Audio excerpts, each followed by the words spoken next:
Welcome back. It's time for AM Business. Now, according to the World Health Organization, 12% of the world's population spends more than 10% of their incomes on health expenses. This is a situation that they deem unacceptable. Now, as we warm up to our health and wellness event, let's take a look at one of the nation's social interventions for the health sector.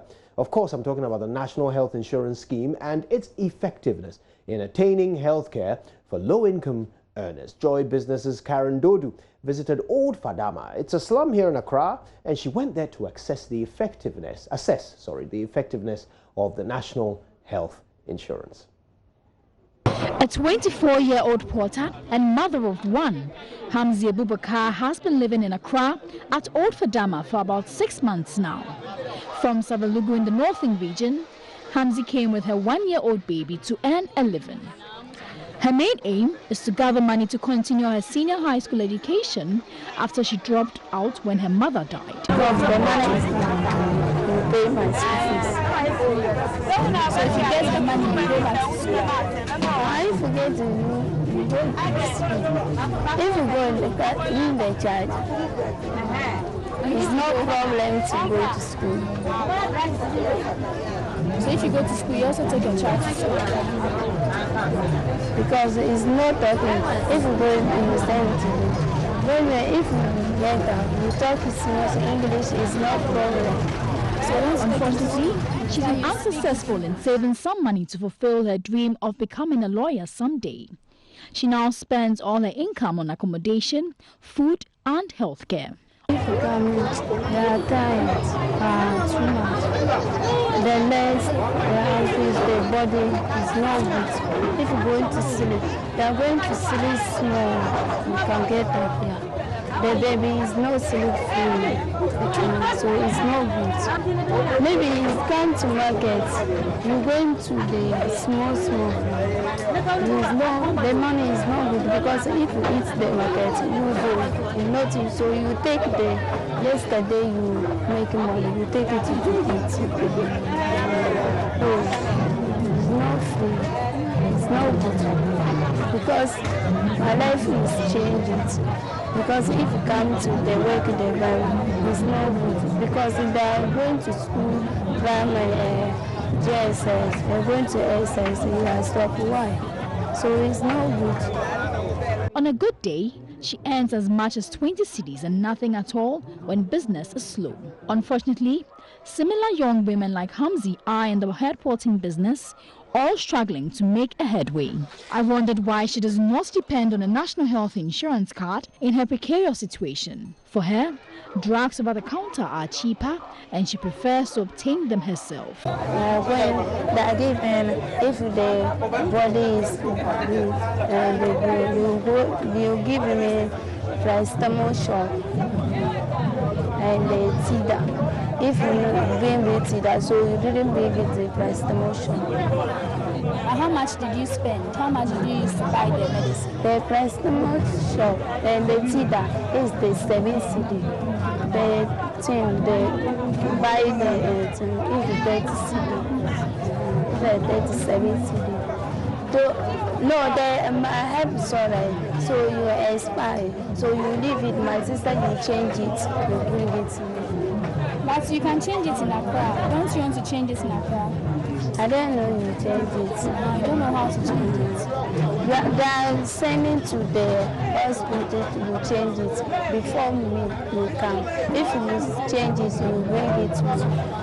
My interaction with many other porters revealed most of them either did not have a valid insurance card or were just not concerned about it or did not know much about the scheme.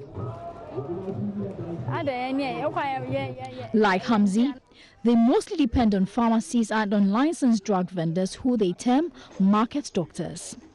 I decided to visit the nearest health facility in the area to find out more about how residents finance their health. Star Aid Clinic is a 3-room facility comprising of a consultation room, pharmacy and laboratory. Physician assistant John Sibido says within a day they serve about 80 OPD cases and sometimes minor surgery cases. So this place, we have a lot of challenges. The commonest conditions we normally treat here is malaria. typhoid fever, hepatitis B, sometimes HIV, we refer. Then the most dangerous one is the assault cases. People coming in every day with wounds on their faces, their body. So those we can handle, we treat, we suture, sometimes we refer, and sometimes we manage them here, they are fine with discharge. Assuming I'm here for malaria treatment, what is the average, let's say, cost? How much do you think I will spend? It depends on the type of malaria. Okay, so what we do is that when you come, we do malaria tests. Sometimes we do RDT, or sometimes we do malaria parasite filming. That one we use the mic to see the type of malaria you have. And then the test is not even the problem. Your physical presentation sometimes will tell the prescriber or the doctor that is complicated malaria. If it's just common malaria, we treat. The cost may be 30 cedi to 40 cedi. On why most residents in the slum community have neglected the NHIS, John explained that they felt services rendered under the insurance scheme were not quality. Concerning the National Health Insurance, people don't like it because when they go to hospitals, the doctors end up prescribing the drug for them to go and buy, especially those that are expensive. For example, amoxicillin is a little bit expensive, so the doctors, they will write, go and buy. Then they will come home and come back. So some will say that if I will go to a hospital with insurance and then they will prescribe drugs for me to go and buy, then it's better I go to the pharmacist or the chemical shops and buy my drugs. Okay. And the most serious one is even the pregnant women. You know, in Ghana we are saying that free maternal treatment.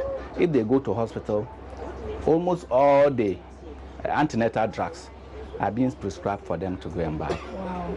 Although the scheme was established in 2003 to provide equitable access and financial coverage for basic healthcare services, achieving its aim has been difficult as it has been shrouded by challenges including the lack of funds to support the program. The scheme is largely funded by the National Health Insurance Levy, which is currently 2.5% levy on goods and services collected under the value-added tax and 2.5% points of Social Security and National Insurance Trust SNET contribution. This, the authority says, is woefully inadequate. The authority is currently in need of about 13 billion cedis to provide quality healthcare services. This has translated into poor quality service rendered as most healthcare providers under the scheme are not paid their due claims, with some threatening to withdraw the services. The latest is private health providers in the Upper East region. Dr. Francis Asana is the regional chairman of the Association of Private Healthcare Providers in the Upper East region. Some private facilities in the region have been unable to pay salaries for the past 3 to 4 months and still counting. This is because private healthcare providers rely solely on reimbursement from the National Insurance Authority to pay salaries and to procure other logistics for their operations.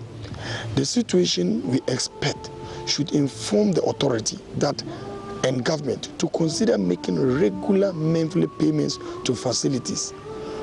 They should make this one a topmost priority to enable us meet our day-to-day operational needs, especially payment of salaries.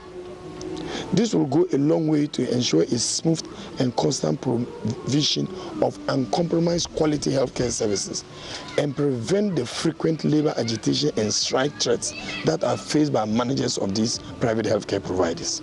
According to the World Health Organization, more than 800 million people, roughly 12% of the world's population, spend more than 10% of their income on health expenses, in most cases to care for sick children or family members. Most Ghanaians are compelled to fall within this bracket as complaints about ineffectiveness of the scheme have deterred some people from enrolling. National Chairman of the Coalition of Non-Governmental Organizations in Health, Dr. Gabriel Benaku, explained that the national health insurance can only be effective if government operates the health insurance scheme as a business. Monies that you and I insure ourselves, which they are supposed to keep and invest to get more returns so that they can increase quality of care, because of political interference, those monies are delayed in being released. And therefore, service providers who are giving services to government, and because of delays, they also pick money from the bank, they are going to charge more interest on the services they offer to Ghana. So the vicious cycle continues. That's why I'm saying that until we amend that part of the law to allow the National Health Insurance to be independent, regulated by a commission, that is the surest way we can have the fully fledged National Health Insurance scheme that will be operated like a business model.